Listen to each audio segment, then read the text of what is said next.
देखिए इसमें जो दो दो नंबर के क्वेश्चन हो गए थे पिछले वीडियो में, इस वीडियो में जो होंगे वो चार चार नंबर के सवाल होंगे। सेट नंबर किसके? दो के। इसका पार्ट 3 रहेगा क्योंकि दो वीडियो बना चुके हैं। और उसके बाद में हम इसमें 22वें का प्रश्न जो है वो क्वेश्चन में कह रहा है द्विघात बहुपद, एक द्विघात बहुपद दिया गया है। कितना है? 3x² माइनस का x माइनस का 4 और शून्य है तो बराबर में 0 लिख लेते हैं। ठीक है, क्योंकि इस बहुपद में इसका जो मान होता है वो कितना होता है? शून्य होता है। कि इसके शून्य ज्ञात कीजिए और इसमें हमें बाद में जांच भी करनी है। तो इसके हम पहले शून्य ज्ञात करने का मतलब होता है इसके गुणनखंड कर लीजिए। अगर बराबर 0 अभी ना लेना चाहो तो अभी नहीं ले सकते, बाद में 0 भी ले सकते हैं। चलो इसमें 0 भी दिया नहीं है तो अभी हम नहीं इसको 0 लेंगे। तो 3 की गुणा 4 में पहले कराएंगे तो कितना होगा? 12। तो 12 में तुम्हें ऐसे गुणनखंड करने हैं तो कितना बन जाए? 1।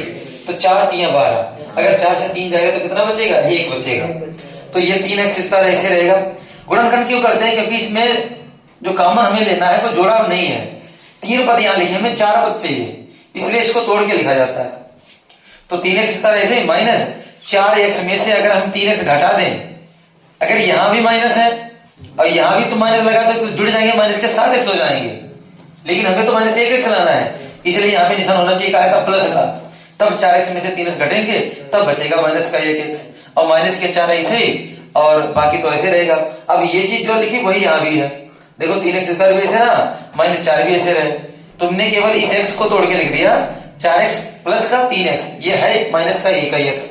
अब हुआ क्या? इसमें 4 पद बन गए तो इन दोनों में कॉमन अलग लेंगे, इन दोनों में कॉमन अलग लेंगे। इन दोनों में कॉमन है कितने का? x का। अगर x का यहां से कॉमन ले लेते हैं तो यहाँ बचेंगे 3x, 1x यहां से चला गया माइनस 1 यहां से चला गया तो कितने बचे? 4। तो 3x माइनस कितना बचा? 4। फिर प्लस, इन दोनों में कोई कॉमन नहीं है, ना ही x का कॉमन है ना ही कोई संख्या का है, तो कोई कॉमन नहीं तो बन का कॉमन लेते हैं। इसका कॉमन लेते हैं बन का। तो बन कॉमन लेने से कोई इसकी जो कोई प्रभाव नहीं पड़ेगा। 3x माइनस 4 ऐसे रहेगा।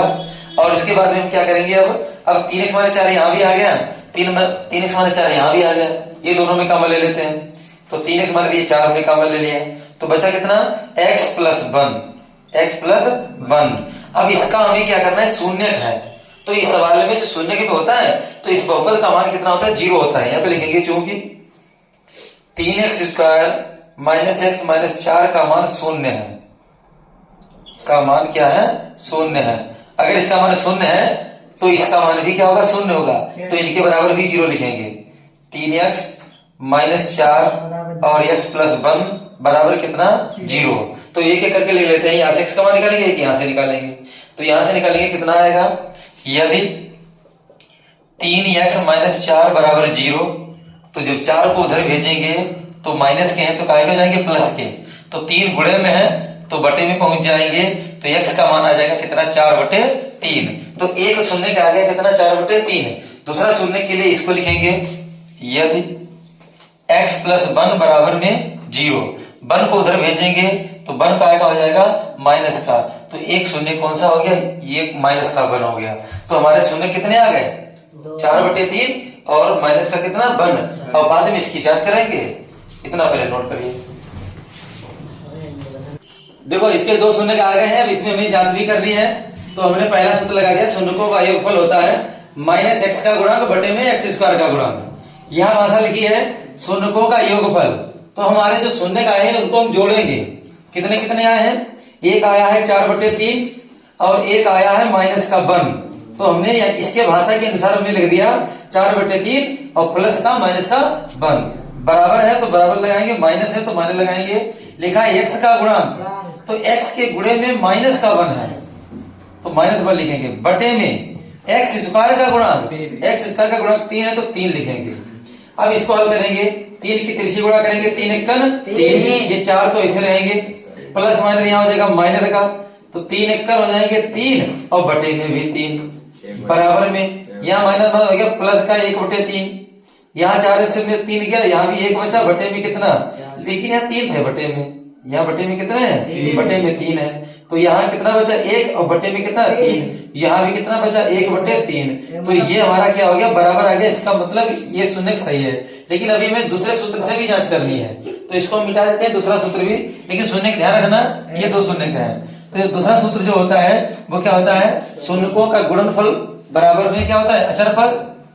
लिख देते हैं यहाँ पे, शून्यकों का गुणनफल, शून्यकों का गुणनफल बराबर में होता है अचर पद, अचर पद बटे में एक्स स्क्वायर का गुणांक, अचर पद बटे में एक्स स्क्वायर का गुणांक। अब यहाँ की भाषा इसके अनुसार लिखेंगे, यहाँ योगफल था तो इन दोनों को जोड़ लगाया था प्लग का, अब की गुणनफल है तो इन दोनों की गुणा कराएंगे, 4/3 की गुणा कराएंगे -1 में, बराबर में लिखा है अचर पद। अचर पद इस सवाल में जो ये संख्या होती है उसको कहते हैं अचर पद। माइनस का कितना है, 4 है, बटे में एक्स स्क्वायर का गुणांक कितना है, 3 है, तो 3 हो जाए। गुणा लिखी तो ऊपर ऊपर की गुणा होगी, माइनस आगे आ जाएगा, तो 4/3 और बराबर में यहाँ भी माइनस का 4/3। इसका मतलब ये जो हमारे शून्य का आए हैं वो बिल्कुल सही है। ये 4 नंबर का क्वेश्चन हो गया, नोट करिए इतना पहले। इसमें का अगला प्रश्न जो है, अगला प्रश्न है, इसमें कहा गया है सिद्ध कीजिए कि बाह्य बिंदु से वृत्त पर खींची गई स्पर्श रेखाओं की जो लंबाइयां हैं वो बराबर होती हैं। तो ये बहुत ही बढ़िया प्रश्न है, परीक्षा में आता भी है खूब। एक कोई वृत्त है ऐसे, ठीक है, इसका केंद्र ये मान लेंगे O, इसका हमने केंद्र O मान लिया। अब इसके अच्छा नहीं, रुक जाओ, पहले 22वें का जो गा हमने लिखा है, गा नहीं, एक खा प्रश्न पहले छूट रहा है, तो पहले 22वें का खा प्रश्न लगाते हैं, उसके बाद में 22वें के गा पे पहुंचेंगे, ठीक है। तो 22वें का जो प्रश्न है खा प्रश्न, 22वें का खा, तो 22वें का खा प्रश्न में क्वेश्चन में कहा गया है जो हल करना है, 2 समीकरण दिए गए, इनको हल करना है। तो हल करना तो बहुत आसान है, 0.2x प्लस का 0.3y बराबर में कितना, 1.3 है। तो ये तो पॉइंट जो है वो तो समझ लो फालतू में है। यहाँ पे देखिए पॉइंट अगर हटाएंगे तो बटे में 0 बढ़ेगा, यहाँ भी पॉइंट हटाएंगे तो बटे में 0 बढ़ेगा, यहाँ भी पॉइंट हटाएंगे तो बटे में 0 बढ़ेगा, यानी 10 का एलसीएम होगा 10 और बटे में 10 कट जाएगा। तो इससे बढ़िया ये पॉइंट जो है वो फालतू, इसको हटा दीजिए। तो यहाँ खाली बचे कितने, 2x, यहाँ खाली बचेगी कितने, 3y, यहाँ बराबर कितने हो जाएंगे, 13। ये समीकरण हो जाएगी कितनी है, पॉइंट जो है हर जगह बराबर पॉइंटों में लगा है, इसलिए हमने इस पॉइंट को हटा दिया। आगे कितना है, 0.4x है, फिर प्लस का कितना है, 0.5y है, प्लस का नहीं माइनस का है, तो माइनस का हो जाएगा 0.5y। उसके बाद में बराबर में फिर कितना है, माइनस का 0.7 है। तो यहाँ भी पॉइंट एक के बाद है, एक के बाद यहाँ भी एक के बाद है, तो पॉइंट हट जाएगा। इसको हटा देंगे 4x, यहाँ बचेगा 5y, बराबर में माइनस के कितने बचेंगे, 7। ये समीकरण कितनी हो गई, 2। बता तो दिया हमने, पॉइंट क्यों हट जाएगा, पॉइंट हटाएंगे तो बटे में 10, यहाँ पॉइंट हटाएंगे बटे में 10, यहाँ पॉइंट हटाएंगे यहाँ भी बटे में 10, यहाँ 10 का लासा लेंगे और बराबर 10 से कट जाएंगे, तो बात वही आ जाएगी जो यहाँ पे लिखी हुई है। अब इन दोनों समीकरण को तुम्हें विलोपन भी से हल करो, ज्यादा बढ़िया रहता है। तो इनके मानों को बराबर करना है, एक मान से कोई एक बराबर हो जाएगा, एक सवाल। अगर इनको इससे गुणा करेंगे तो 3 से यहाँ करानी पड़ेगी, 5 से यहाँ करानी पड़ेगी, लेकिन यहाँ 2x है, यहाँ 4x है, तो ऐसा करो समीकरण 1 में केवल 2 से गुणा करा दो तो 4x बन जाएंगे। तो 2 की गुणा इस 2 में तो कितना आ जाएगा, 4x, 2 की गुणा 3 में तो कितना भाई, 6y, और 2 की गुणा यहाँ 13 दूनी कितने जाएंगे, 26, बस 4x बराबर हो गए। लेकिन ये प्लस है, ये भी प्लस है, तो कटेगा नहीं, तो घटाना पड़ेगा, ये माइनस हो जाएगा, ये भी माइनस, घटाने पे जो मान निशान होंगे वो बदल जाते हैं। तो माइनस का 4x प्लस का 4x कट गया, ये भी लेकिन माइनस का है और ये भी माइनस का है, तो ये संख्याएं क्या हो जाएगी, आपस में जुड़ जाएंगी। तो माइनस का 5y, माइनस का 6y, तो माइनस के कितने भाई, माइनस का 11y, तो माइनस का कितना हो जाएगा, 11y। ये भी माइनस जुड़ जाएंगे, तो माइनस के कितने हो जाएंगे, 33, माइनस का कितना हो जाएगा, 33, माइनस हो जाएगा प्लस, और 11 से कटेगा तो कितना हो जाएगा, 3। तो लो y का आंसर कितना आ गया, 3 प्लस का हो गया। ये इसको हमने हल कर लिया। यही वाला मान क्या करेंगे, समीकरण 1 या 2 में रख देंगे तो y का x का मान भी आ जाएगा। तो चलो समीकरण 1 में या समीकरण 1 से कितना है, 2x है, प्लस का कितना है, 3 है, लेकिन जहां पर y है वहां पर हमें कितना रखना है, 3 रखना है, बराबर में कितने हैं, 13 है। तो 2x ऐसे ही बराबर में कितने हैं, 13, ये 3 3 9 हुए, उधर गए कहा हो जाएंगे माइनस के, तो 2x ऐसे बराबर कितने बचेंगे, 4, तो 2 से कटेगा तो 2 दूनी, तो x का मान कितना आ गया, तो लो हल करना था, तो एक x का मान 2, एक y का मान कितना, 3, नोट करिए। अब देखिए 22वें का गा प्रश्न, 22वें का गा प्रश्न कह रहा है कि सिद्ध कीजिए बाह्य बिंदु से वृत्त पर खींची गई स्पर्श रेखाओं की लंबाइयां क्या होती हैं, बराबर होती हैं। तो ऐसा सवाल बढ़िया क्वेश्चन है। एक हमने वृत्त बना दिया और इसका एक केंद्र O बना दिया। अब इसके एक बाह्य बिंदु से इस पर स्पर्श रेखा खींचनी है। एक बाह्य बिंदु हमने मान लो P मान लिया। अब इससे एक स्पर्श रेखा ऐसे खींचनी है, वृत्त पर एक स्पर्श रेखा ऐसे खींचनी है। ये होती है बराबर, लेकिन ये तुम्हें क्या करनी है, सिद्ध करनी है। तो उसके लिए हम क्या करेंगे, इसमें दो त्रिभुज बनाएंगे।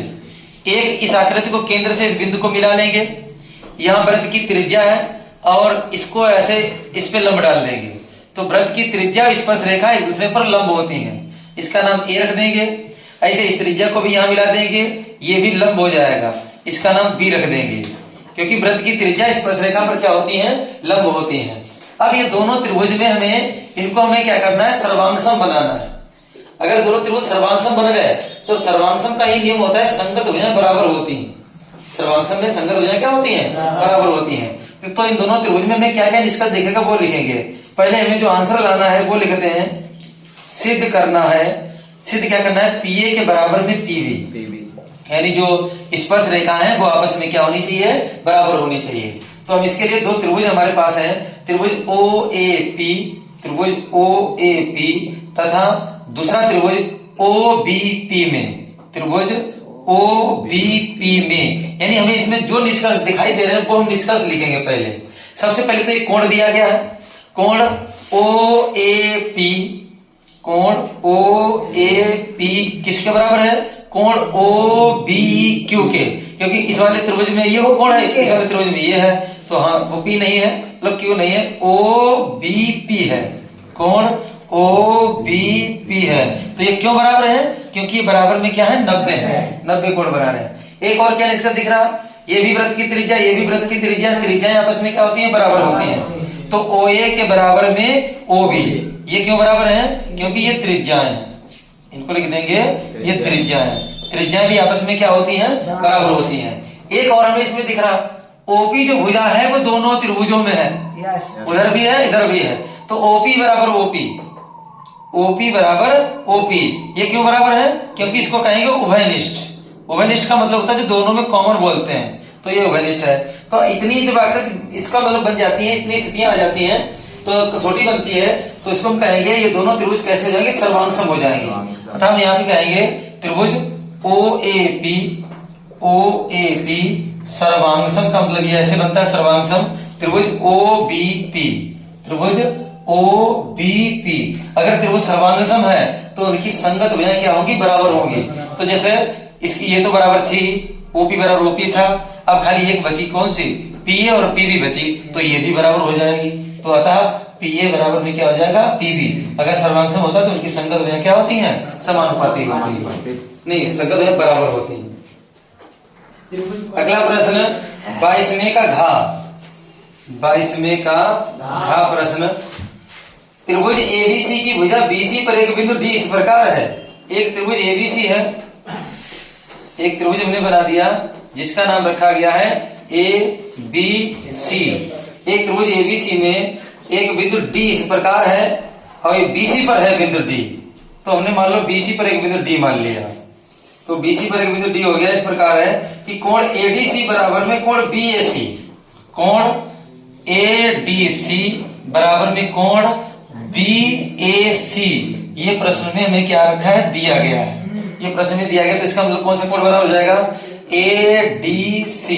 तो इस लाइन को ऐसे मिला देते हैं, तो ये वाला कोण ADC हो गया, BAC के बराबर है, BAC के बराबर, यानी बड़े वाले त्रिभुज के कोण के बराबर है। फिर उसके आगे और क्या करना है हमें इसमें, तो सिद्ध कीजिए। तो सिद्ध करना है, यानी इसका जो आंसर लाना है वो कितना लाना है, CA स्क्वायर बराबर CB गुणे CD, CA स्क्वायर बराबर CB गुणे CD लाना है, CB गुणे CD। तो ऐसी स्थिति में क्या करते हैं, तो बहुत आसान है, एक निष्कर्ष तो हमें दिया गया है, तो कसौटी होती है, एंगल समरूपता कसौटी से, ट्रिपल एंगल समरूपता कसौटी से होती है। तो एक निष्कर्ष, तो दो त्रिभुज हैं, एक मतलब बड़े त्रिभुज की बात हो रही, एक छोटे त्रिभुज की बात हो रही। तो यहाँ पर हमें त्रिभुज में लिखेंगे त्रिभुज कौन सा, ABC तथा दूसरा त्रिभुज कौन सा, ADC में, तथा दूसरा त्रिभुज ADC में। तो एक निष्कर्ष तो हमें दिया गया, ये तो दिया गया है, क्योंकि ये वाला कोण बड़े त्रिभुज में है, ये वाला कोण छोटे त्रिभुज में है। अब ऐसा एक कोण और बताओ जो दोनों में मतलब होना चाहिए। तो अगर कोण सी दिखा जाए, कोण सी, ये कोण सी देखा जाए तो बड़े वाले त्रिभुज में भी है सी और इस छोटे वाले त्रिभुज में भी सी है। तो यहाँ पे लिखेंगे कोण सी बराबर कोण सी, इसको कहेंगे उभयनिष्ठ। जो दोनों में है उसको क्या बोलते हैं? उभयनिष्ठ। एक एंगल यहाँ से दिया गया था, एक एंगल यहाँ से दिया गया था, तो कौन सी कसौटी बनेगी? एंगल एंगल समरूपता कसौटी से, एंगल एंगल समरूपता कसौटी से हमारे जो दोनों त्रिभुज होंगे वो समरूप हो जाएंगे। कौन कौन से त्रिभुज? एबीसी यानी बड़ा वाला त्रिभुज, त्रिभुज एबीसी समरूप है त्रिभुज एडीसी के। अगर समरूप त्रिभुज आ जाते हैं तो उनकी संगत भुजाएं होती है समानुपाती। तो जो जैसे आंसर लाने वैसे लिखना है। जैसे हमें सीए स्क्वायर लाना है तो मान लो हमें बड़े त्रिभुज की भुजा मान लो सीए लिखेंगे, बड़े त्रिभुज की भुजा कौन सी लिखेंगे?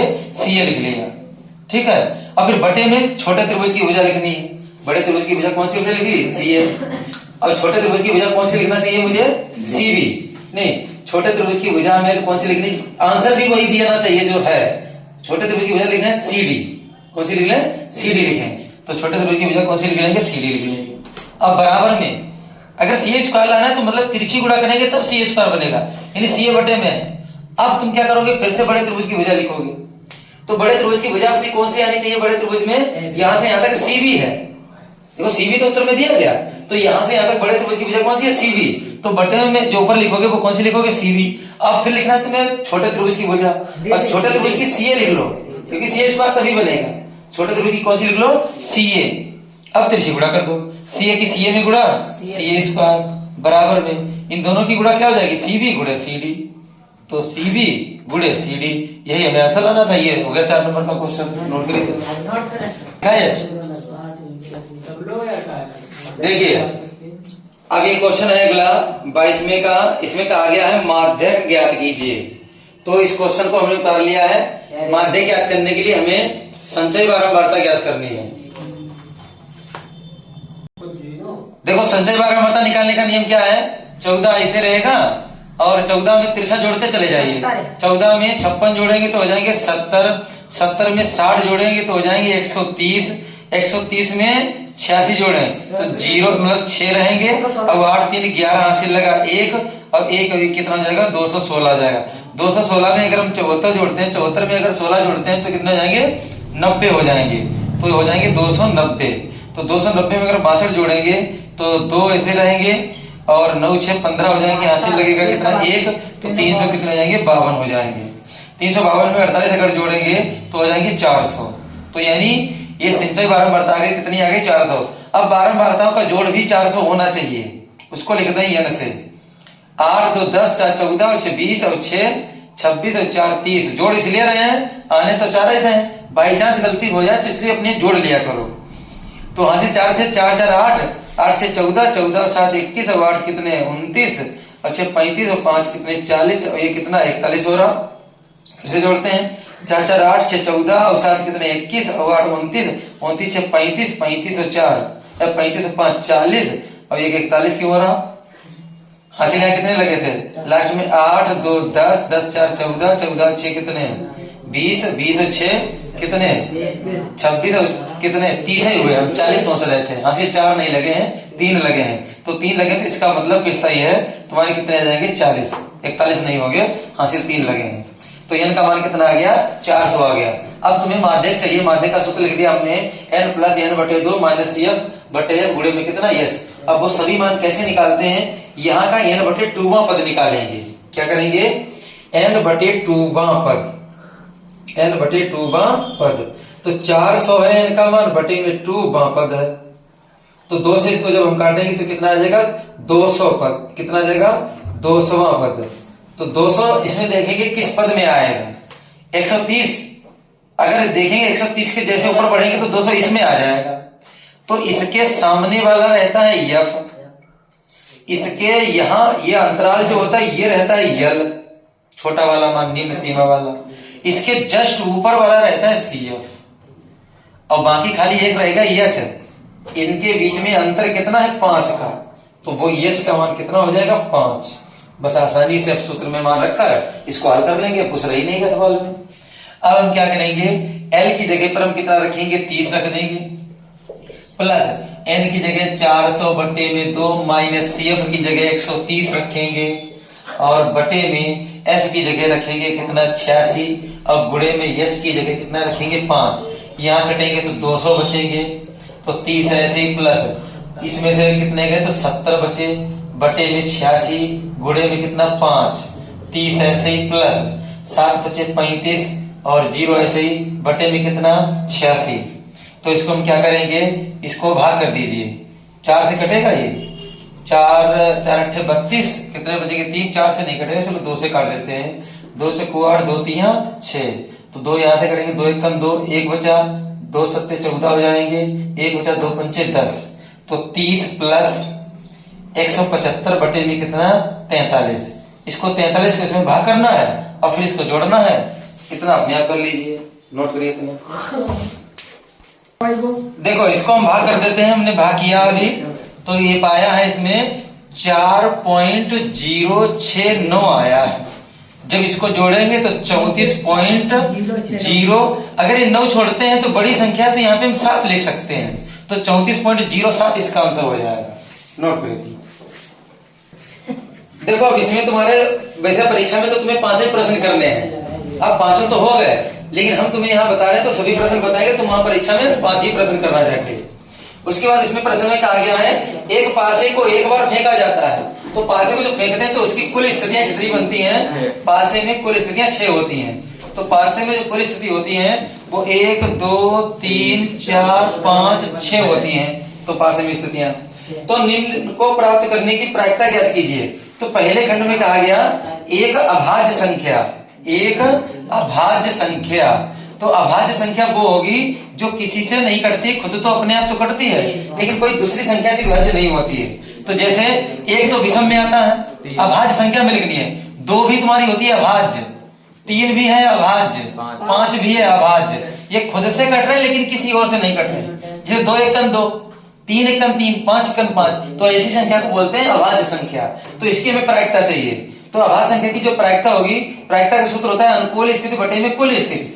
तो अभाज्य की अनुकूल स्थितियां कितनी आई, 1 2 3, तो कितनी आई 3, तो ऊपर 3 लिखेंगे, और बटे में कुल कितने में से 6 में से, तो बटे में कितना हो जाएगा 6, तो 3 1 3, तो 3 दूनी 6, तो प्रायिकता का आंसर कितना हो जाएगा 1/2। ये पहले खंड का आंसर हुआ। अभी 4 नंबर का क्वेश्चन है, तो 2 नंबर तुम्हें इसमें मिलेंगे। अगले प्रश्न में क्या है, दूसरा प्रश्न जो इसमें कहा गया है, 2 और 6 के बीच स्थित कोई संख्या, तुम्हें ऐसी प्रायिकता मतलब ज्ञात करनी है जो 2 और 6 के बीच में कोई संख्या हो। तो 2 और 6 के बीच में कौन सी संख्या स्थित है, 3 5 और नहीं 3 4 और कितना 5। तो इसका दूसरा प्रश्न हम हल कर रहे हैं। तो 2 और 6 के बीच में, 2 और किसके बीच में, 6 के बीच में। तो 2 और 6 के बीच में हमारी जो संख्या है वो हम नोट करेंगे। 2 और 6 के बीच में कौन सी संख्या आएगी, 2 और 6 के बीच में 3 5 6, कौन कौन सी है, 3 5 6, 3 है, 5 है, और कितनी है 6 है। तो यहाँ भी स्थितियां, इसकी अनुकूल स्थितियां कितनी बनेगी 3, तो यहाँ भी इसका हम प्रायिकता का सूत्र लगाएंगे। तो प्रायिकता बराबर अनुकूल स्थितियां बटे में कुल स्थितियां। अनुकूल स्थितियां हैं 3, अब कुल यहाँ भी कितनी है 6, तो 3 1 3, तो 3 दूनी 6, तो यहाँ भी प्रायिकता कितनी आ जाएगी 1/2, ये इसका आंसर हो जाएगा।